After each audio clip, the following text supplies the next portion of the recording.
बानायनानै खेबलाय गावनो मालाबा नायदो ओमफ्राय ओरै ओरै ओरै एसे फुबावनाय नै खुसुर नैबे दुलुर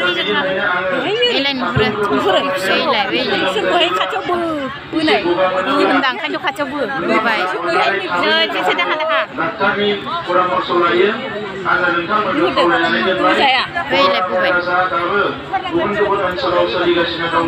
दा बेनिखायनो नोंथांमोना बयबो बेखौ इगनर खालामा आं बेनि थाखाय खावलायबाय थ'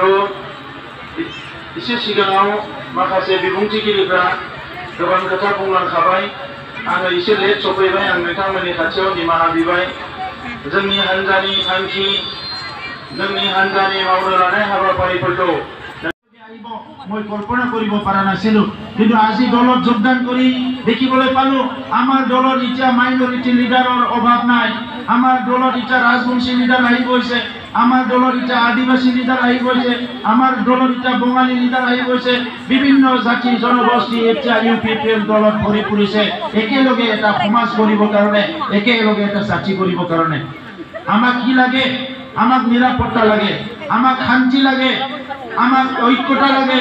আমাক উন্নয়ন লাগে শান্তি লাগে নিরাপত্তা লাগে একতা লাগে আর উন্নয়ন লাগে এই চারিটা কথা লৈ পেলাই আমি আগবাঢ়ি আহিছো শান্তি প্ৰতিষ্ঠা কৰাৰ কাৰণে যোৱা 27 জানুৱাৰীত এটা চুক্তি হৈ গ'ল এই চুক্তিৰ দ্বাৰা আমাৰ বিটিআৰ অঞ্চল অস্ত্ৰমুক্ত এটা মানে অঞ্চল হিচাপে এতিয়া সবে মানে পৰিচিত এইটো জানা হৈ গৈছে ইয়াৰ পিছত এতিয়া শান্তি আহি গ'ল যি সময়ত আৰপি পুলিচৰ ডিস্টাৰ্ব আছিল আৰু ইয়াত কোনো ডিস্টাৰ্ব নাই ৰাতি নিশা বসবে ঘূৰিব পাৰে নিজৰ নিজৰ কাম কৰিব পাৰে যেহেতু শান্তি আহি গ'ল নিৰাপত্তা আহি গ'ল এতিয়া আমি জাতি জনগোষ্ঠীৰ মাজত একেলগে আগবাঢ়ি যাব লাগিব কেইবছৰমান আগতে বিপিএফৰ হাজাৰ হাজাৰ মানুহ জমা যাইছিল বেखौ माने ओमफ्राय बांसिन माने नायनाय मानि आइजोफोरखौ नुदों आरो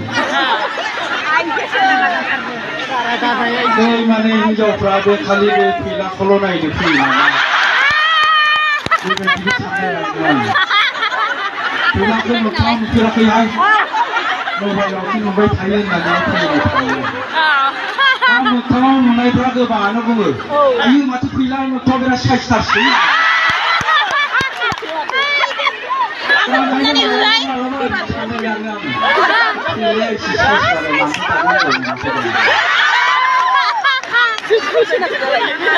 दा जियानो जा नोंथांमोना फैलाखौल' नायनो फैबा जानाय नङा आं सानदों निश्चय नोंथांमोननि बिजाथि बिथां जोमै औवारि आरो UPPL दोलो मोजां मोनना बेवहाय लैहोर फैदों दा ओंखायनो UPPL दोलोनि जानानै नोंथांमोनखौ खेबसे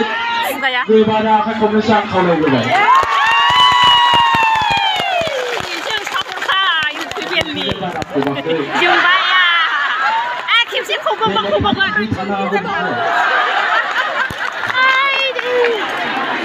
दा जियानो जा रायजो राजा नोंथांमोन गुबुन समाव नोंथांमोनजों आं जेब्ला लोगो मोनलायदोंमोन सासे एक्टर महरैसो जोङो लोगो मोनलायदोंमोन आरो जेब्लानो लोगो मोनलायदोंमोन नोंथांमोना आंनिफ्राय बायदिसिना फेस्लानि खोथा खोनासंदोंमोन मालाबा मेथाइ रोजाबनायबो खोनादोंमोन खिन्थु दिनै नोंथांमोननि खाथियाव आङो एसे आलादा महरैसो फैदों आरो सासे राजखान्थिनि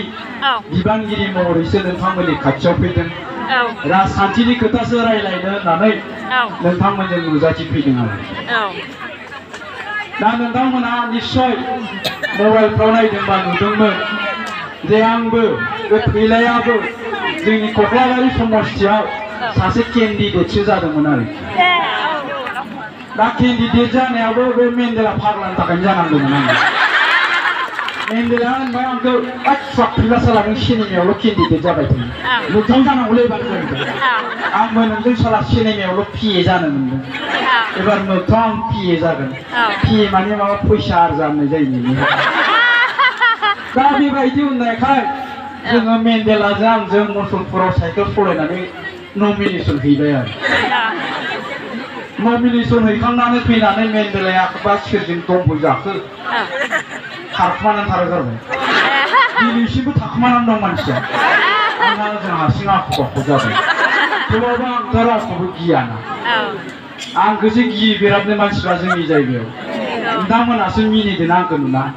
जोंनि जायगायाव आंखौ नुबाथाय गंसिनानैसो थायो गैला गरम फैदोंनो जिंखायो आरो दा आंबो बेबायदिनो सासे केन्डिडेट जाबाय दा बिनि उनाव जोंनि जायगानि माखासे मानसिफ्रा थांनानै आंखौ लोगो हमहैबाय दे बुंहैबाय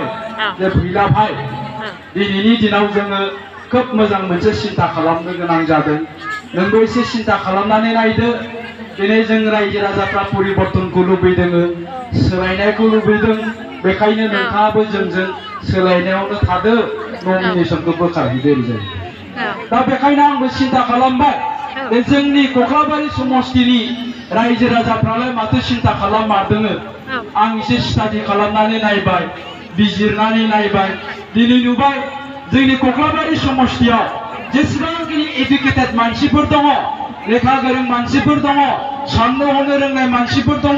इन्टेलेक्चुयेलफोर दङ